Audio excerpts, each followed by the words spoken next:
8월 27일 금요일 아침입니다.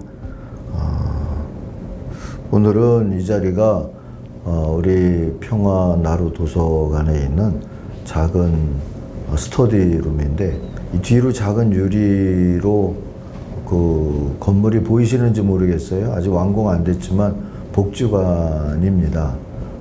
기도하실 때 복지관도 위에서 한 번씩 기도해 주시면 좋을 것 같습니다. 23편 말씀을 읽겠습니다. 여호와는 나의 목자시니 내게 부족함이 없으리로다. 그가 나를 푸른 풀밭에 누이시며 쉴만한 물가로 인도하시는도다. 내 영혼을 소생시키시고 자기 이름을 위하여 의의 길로 인도하시는도다. 내가 사망의 음침한 골짜기로 다닐지라도 해를 두려워하지 않을 것은 주께서 나와 함께 하심이라. 주의 지팡이와 막대기가 나를 안위하시나이다. 주께서 내 원수의 목전에서 내게 상을 차려주시고 기름을 내 머리에 부으셨으니 내 잔이 넘치나이다. 내 평생의 선하심과 인자하심이 반드시 나를 따르리니 내가 여호와의 집에 영원히 살리로다. 아멘. 오늘 묵상의 제목을 주님을 지향하며 산다로 정했습니다. 우리가 믿음의 사람으로 알고 있는 성경의 인물들을 가만히 들여다보면 흠 없는 사람이 별로 없습니다. 아브라함은 죽는 것이 두려워서 거짓말을 했고, 야곱은 사기 전과자이죠. 모세는 분노를 참지 못해 살인을 저질렀던 사람이고, 힘들다고 불평하며 주님의 부르심을 피하고 싶어 했던 사람입니다. 다윗은 간음했고 그 죄를 덮기 위해 누군가를 죽음으로 내몰았죠. 충성을 맹세한 베드로는 주님을 배신했었고, 바울은 아예 대놓고 반대하며 믿는 이들을 박해했던 사람입니다. 그러나 이들에게는 한 가지 공통점이 있었습니다. 유진 피터슨의 말대로 치열하게 하나님을 지향하며 살았다는 점입니다. 그가 누구든 어떤 자리에서 출발을 했든 상관없습니다. 주님은 그들을 늘 바른 길로 인도하셨습니다. 그들이 양이라면 주님은 목자였습니다. 푸른 풀밭이나 쉴만한 물가에 있든지, 아니면 너무 힘들어 죽을 것 같은 험한 골짜기를 지나든지, 양들은 하나님만 치열하게 지향하면 됐습니다.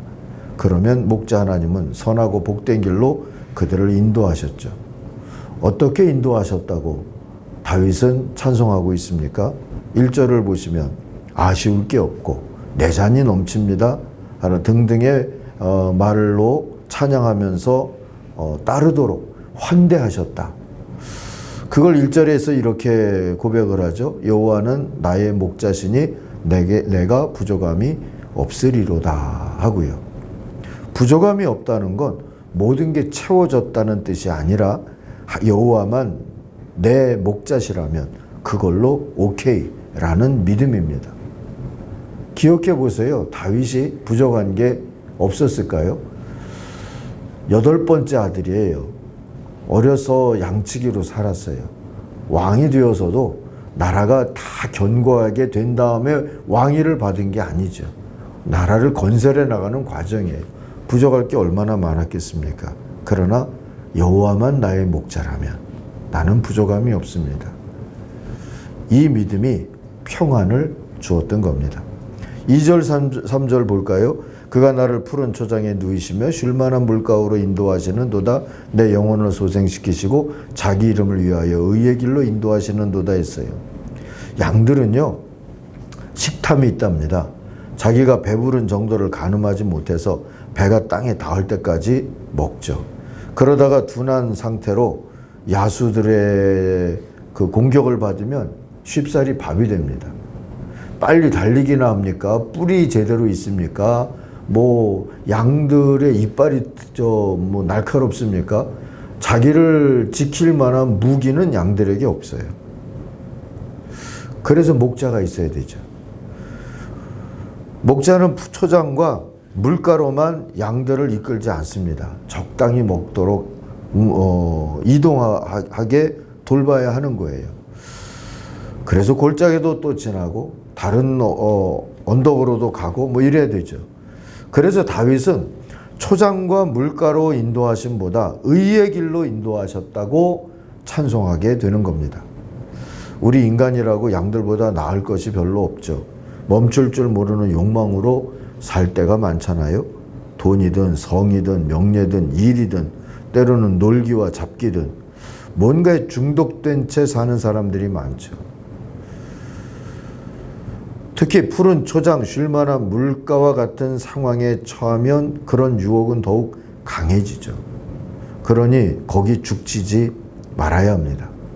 푸른 초장과 쉴만한 물가가 나를 살리는 게 아니라 의의 길로 인도하시는 내 목자 하나님이 날 살리시는 겁니다. 종종 우리의 걸음이 나는 여기 있고 싶은데 하나님의 인도하심이 좀 고달프고 어렵고 신경 쓰이게 끌려가듯 살아가게 된다면 의의 길로 인도하시겠구나. 이렇게 우리도 믿고 고백할 수 있기를 바랍니다. 4절 5절 볼까요? 내가 사망의 음침한 골짜기로 다닐지라도 해를 두려워하지 않을 것은 주께서 나와 함께 하심이라. 주의 지팡이와 막대기가 나를 안위하시나이다. 주께서 내 원수의 목전에서 내게 상을 베푸시고 기름으로 내 머리에 바르셨으니 내 잔이 넘치나이다 했어요. 이 구절이 없었다면 우리는 다윗의 부족함이 없다는 찬송이 좋은 환경에서 외치는 감탄사로 또 이해할 수도 있을 겁니다.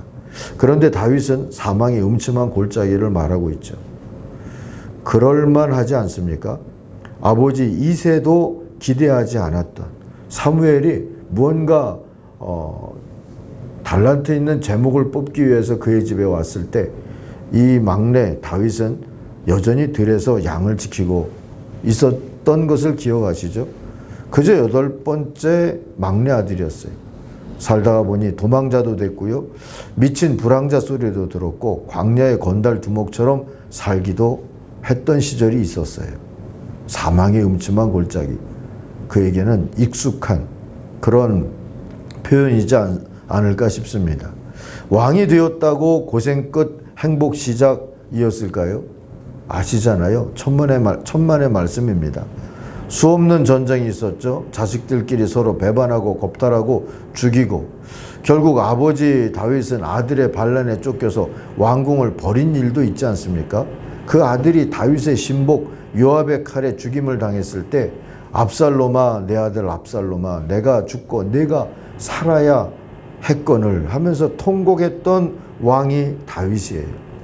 그는 사망의 음침한 골짜기에 사람이었다고 해도 과언이 아니었죠. 그런데도 부족함이 없다 합니다. 오히려 내 잔이 넘칩니다. 찬송합니다. 실성한 게 아니에요. 믿는 겁니다. 한 손에 지팡이, 인도의 상징이죠. 한 손에 막대기, 짐승을 쫓는 무기예요. 보호의 상징입니다.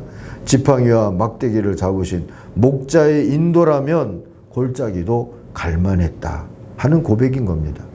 원수를 만났을 때도 하나님의 위로의 식탁에서 잔을 채울 수 있었다는 겁니다. 부족함이 없었습니다 하는 고백은 그렇게 나온 거죠. 자, 이제 마지막 구절 6절입니다. 나의 평생의 선하심과 인자하심이 정녕 나를 따르리니 내가 여호와의 집에 영원히 거하리로다 합니다. 목자로부터 끊임없이 공급되는 희생적인 사랑, 선하심과 인자하심이 그거죠. 그것을 확신하는 찬송인 것이죠. 그리고 그 목자만 바라보고 살겠다는 양의 다짐이기도 합니다. 이게 목자 하나님이 가장 기뻐하시는 양이 드릴 수 있는 예물과 같은 약속이지 않을까, 헌신의 표현이지 않을까 싶어요. 어쨌든 우리도 주님을 목자로 만난 게 얼마나 다행입니까? 그리고 더 다행인 것은 주님은 선하심과 인자하심으로 평생토록, 아니 영원히 우리를 인도하실 거란 그런 약속이 여기 들어있다는 거예요. 세상이 다 가짜가 돼도 이 약속만큼은 진짜라고 믿고 하나님을 의지하고 오늘도 푸른 풀밭 쉴 만한 물가에서도 또는 사망의 음침한 골짜기에서도 목자를 치열하게 지향하며 살 수 있는 그런 양들로 그렇게 누리는 평안을 알게 되시길 주의 이름으로 축원합니다. 기도합시다. 주님이 차리신 나만의 상을 체험하며 살도록 하나님, 우리 모든 솔틴 성도들에게 은혜를 베풀어 주옵소서. 오늘 우리 교회도 또 모든 교회들이 착한 행실로 주님을 증언하며 살 수 있게 인도도 해 주시옵소서. 예수님의 이름으로 기도하옵나이다. 아멘.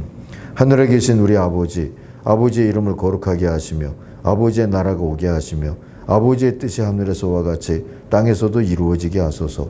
오늘 우리에게 일용할 양식을 주시고 우리가 우리에게 잘못한 사람을 용서하여 준 것 같이 우리 죄를 용서하여 주시고 우리를 시험에 빠지지 않게 하시고 악에서 구하소서.